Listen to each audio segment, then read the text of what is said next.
తెలుగు సినీ ఇండస్ట్రీలో స్టార్స్ తనయులను బాబు అని పిలవడం అలవాటు. డైరెక్టర్లు, అసిస్టెంట్ డైరెక్టర్లు అందరూ అలానే పిలుస్తుంటారు. సూపర్ స్టార్ కృష్ణ అబ్బాయిగా మహేష్ బాబు చిత్రసీమలో అడుగుపెట్టినప్పుడు దర్శకేంద్రుడు కె రాఘవేంద్ర రావు దగ్గర నుంచి ప్రిన్స్ తో పనిచేసిన చాలా మంది బాబు అని సెట్స్ లో మాట్లాడేవారు. అయితే ఒక డైరెక్టర్ మాత్రం ఆయన్ను బాబు అని పిలవడానికి ఇష్టపడలేదు. వారు ఎవరో కాదు, మహిళా డైరెక్టర్ నందిని రెడ్డి.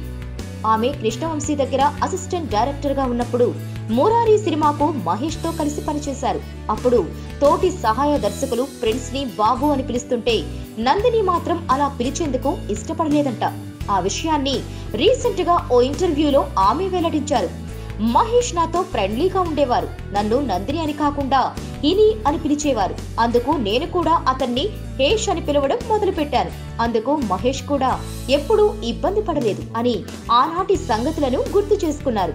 అలా మొదలైంది అనే చిత్రం ద్వారా డైరెక్టర్ గా మారిన నందిని తొలి చిత్రంతో విజయాన్ని సొంతం చేసుకుంది.